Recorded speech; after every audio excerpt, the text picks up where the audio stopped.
Hello everyone, আসসালামু আলাইকুম। Welcome back to my channel. আজকে তৈরি করে দেখাতে চলেছি চিকেন নাগেটস। আর এটা হচ্ছে একদমই দোকানের মতোই হবে যদি আমার রেসিপিটি আপনারা ফলো করতে পারেন।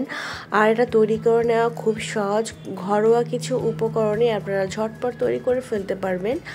আর চিকেন নাগেটসের জন্য আমার এখানে প্রায় 200 গ্রাম মতো চিকেন নিয়েছে। আমি এখানে বনলেস চিকেনটা ব্যবহার করেছি, আপনারাও কিন্তু বনলেস ব্যবহার করার চেষ্টা করবেন। তারপর এখানে আমি 3 পিস পাউরুটি নিয়ে ব্রাউন কালারের অংশটা প্রথমেই কেটে নিচ্ছি। তবে বাসায় যখন আপনারা তৈরি করবেন এই অংশটা বাদ নাও দিতে পারেন।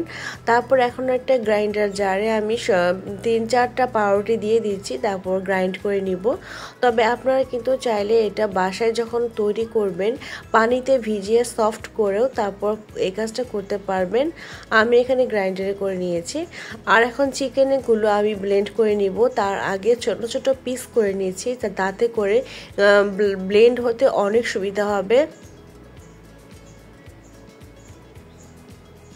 ছোট ছোট পিস করে নিয়েছি। পিস করা হয়ে গেলে আমি এখন গ্রাইন্ডার জারে দিয়ে দিচ্ছি। আর তাতে কিছু উপকরণ দিয়ে দিচ্ছি। এর মধ্যে লবণ আছে, তারপর হচ্ছে আদা বাটা, রসুন বাটা, তারপর দিয়ে দিচ্ছে গোলমরিচ গুঁড়া, এটা দেওয়ার চেষ্টা করবেন গোলমরিচটা। তারপর দিয়ে দিচ্ছে পেঁয়াজ কুচি, তারপর দিয়ে দিচ্ছি সামান্য পরিমাণ সয়া সস, টমেটো সস। এই উপকরণগুলো দিয়ে আমি গ্রাইন্ড করে নিয়ে এখন আমি ঢেলে নিচ্ছি। পাউরুটির সাথে মিশিয়ে নিতে হবে। এটা তৈরি করতে খুবই অল্প সময় লাগে, বাসায় কিন্তু ট্রাই করবেন। এখন আমি পাউরুটির সাথে এই চিকেনের মিক্সটা আমি আরও খুব ভালো করে মিক্স করে নেওয়ার পর আমি শুকনো মরিচের গুঁড়া বা চিলি ফ্লেক্স দিয়ে দিলাম। তারপর হাতের তালুতে সামান্য পরিমাণ সয়াবিন তেল মাখিয়ে নিয়ে যে পাত্রে আমি চিকেন নাগেটসের শেপটা দিব সেই পাত্রেও সামান্য পরিমাণ তেল আমি ব্রাশ করে নিয়েছি। তারপর একটা স্কোয়ার শেপ আমি দিয়ে নিচ্ছি। স্কোয়ার শেপ দেওয়ার পর এটা এখন আমি কেটে নিব। স্কোয়ার করে কেটে নিতে হবে। বাসায় যেভাবে আপনারা বরফি তৈরি করে থাকেন ঠিক সেরকমভাবে শেপ দিয়ে নিতে হবে।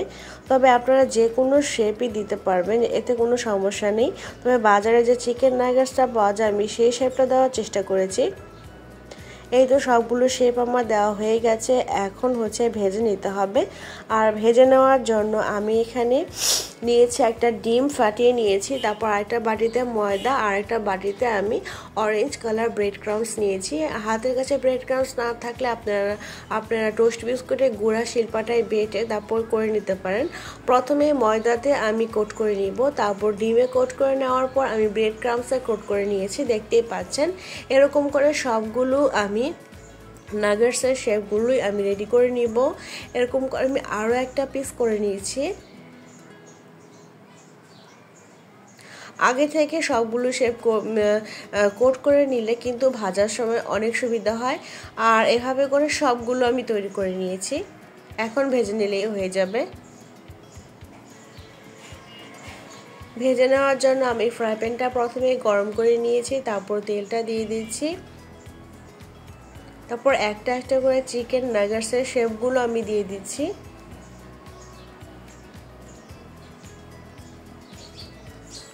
এভাবে বাসায় যদি তৈরি করতে পারেন তাহলে আর দোকানে যেয়ে চিকেন নাগেটস খেতে হবে না বা বাসাতে কিনে আনতে হবে না।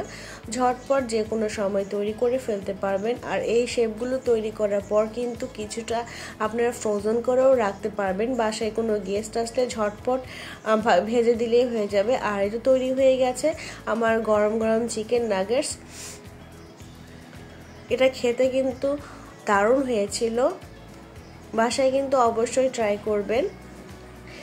বাসার বাচ্চা থেকে বড় এটা খেতে কিন্তু সবাই অনেক বেশি পছন্দ করবে। তাহলে আজকে এখানেই বিদায় নিচ্ছি। সবাই ভালো থাকবেন। আসসালামু আলাইকুম।